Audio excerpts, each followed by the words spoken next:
Have you ever wished you could read someone's mind? To know what they're really thinking, even when their words say otherwise? Imagine being so intelligent and observant that no one can hide their true intentions from you, like Ayanokoji Kiyotaka from Classroom of the Elite. He's not your typical protagonist. Beneath his quiet, unassuming demeanor lies a razor-sharp mind capable of outmaneuvering even the most cunning rivals. Ayanokoji doesn't just react to situations, he controls them.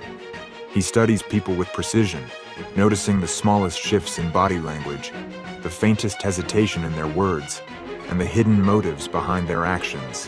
Whether he's in a high-stakes negotiation or a subtle psychological battle, Ayanokoji always has the upper hand.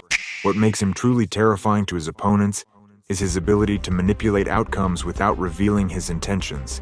He sees through lies, predicts decisions, and stays 10 steps ahead, all while blending into the background like he's not even trying.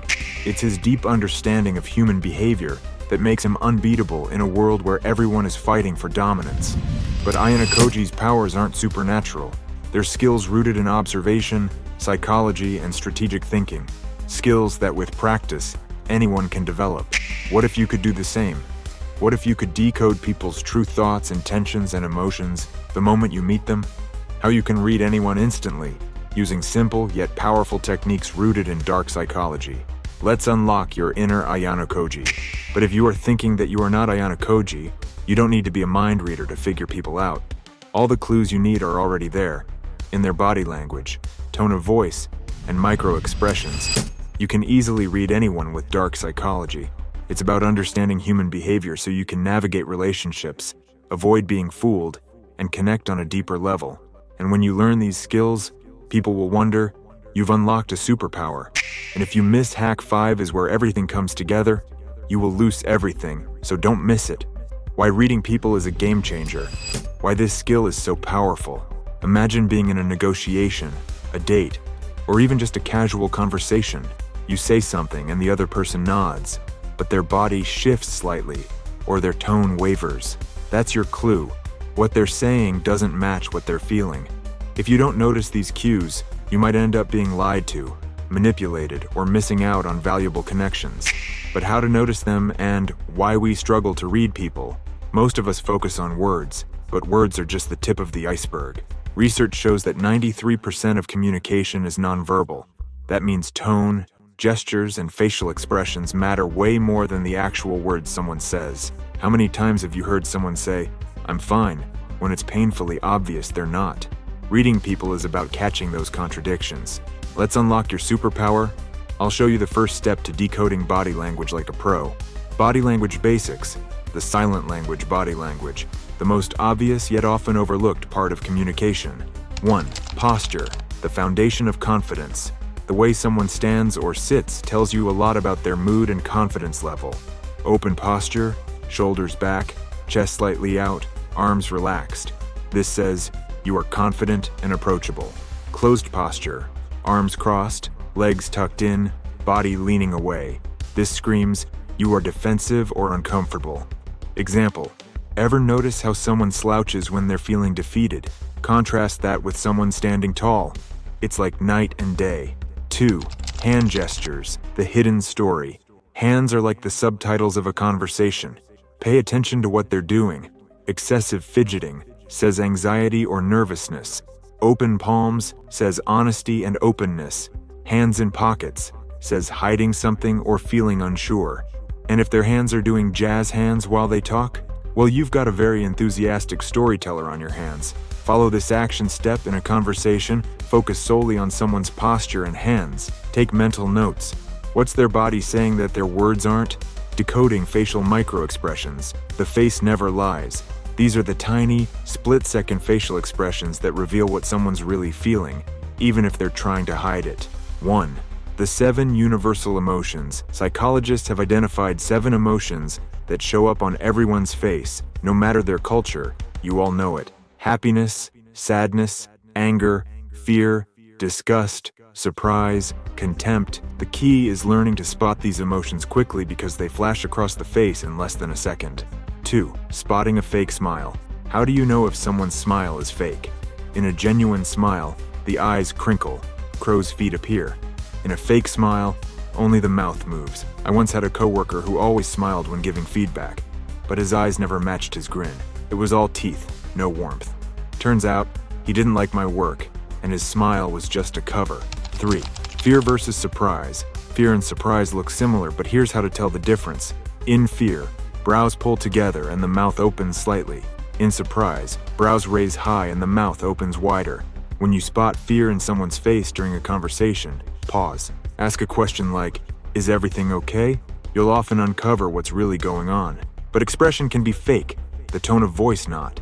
Because what someone says and how they say it are two very different things. Tone is the emotional soundtrack to someone's words. It reveals confidence, hesitation, excitement, or even deception. First pitch, high versus low. High pitch indicates nervousness or insecurity.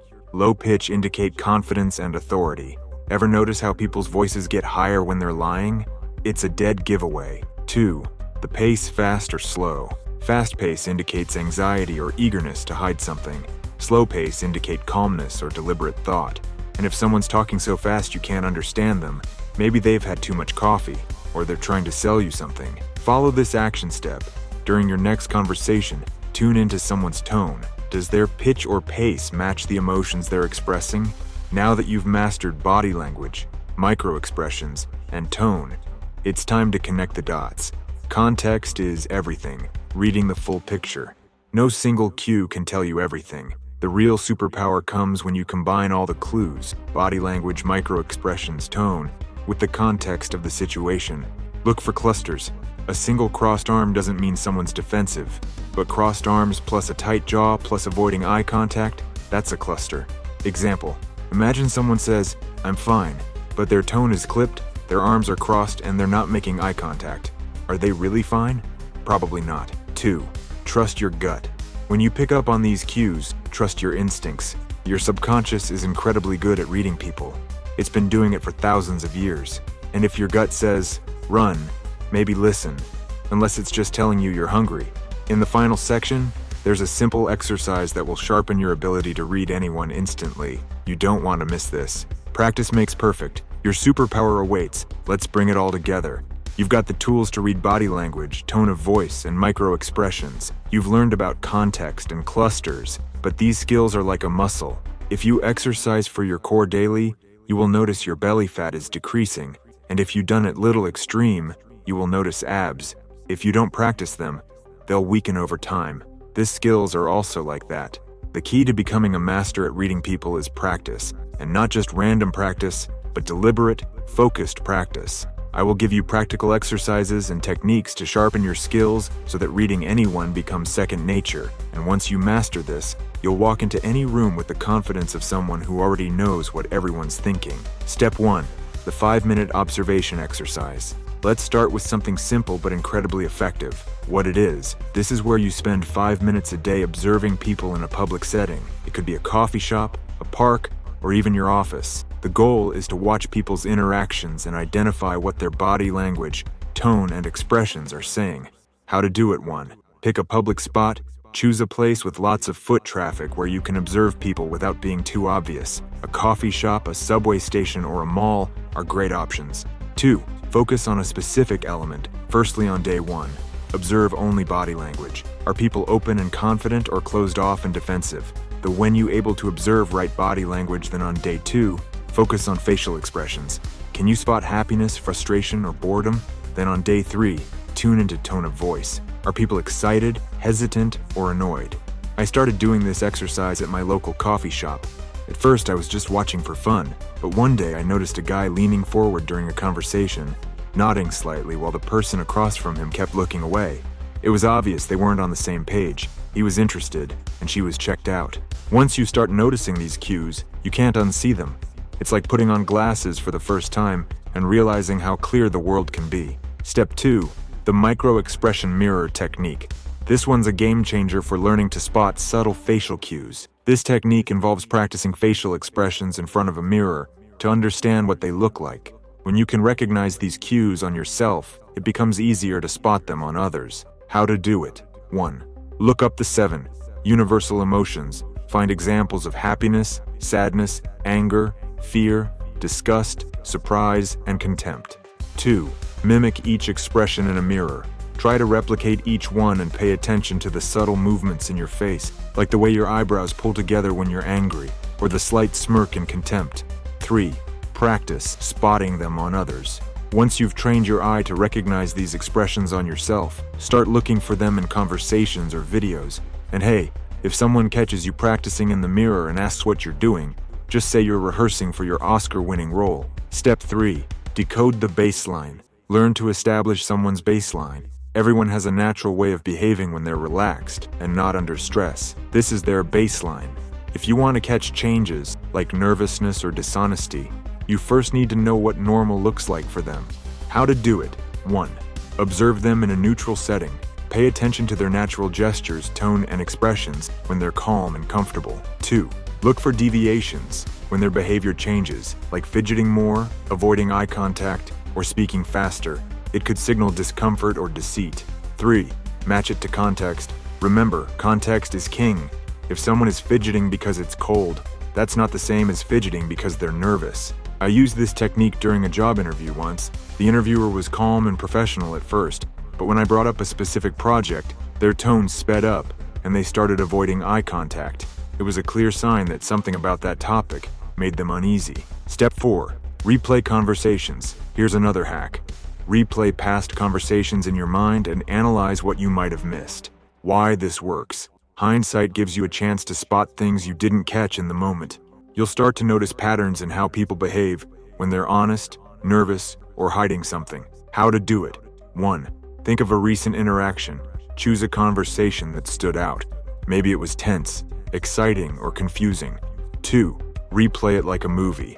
Imagine the person's body language, tone, and expressions. Did anything seem inconsistent with their words? 3. Take notes. Write down what you noticed. This will help you sharpen your observation skills for future interactions. Just don't get stuck analyzing that awkward handshake you had last week. Some mysteries are better left unsolved. Step 5. Role-playing with friends. Get a friend involved. Have a friend role-play different emotions or scenarios, and try to guess what they're feeling based on their body language, tone, and expressions. How to do it. 1. Set up the game. Have your friend think of an emotion, like anger or excitement, and act it out without using words. 2. Guess the emotion. Pay attention to their posture, gestures, and facial cues. 3. Switch roles. Now it's your turn to act, and they'll guess. Record these role-playing sessions on video.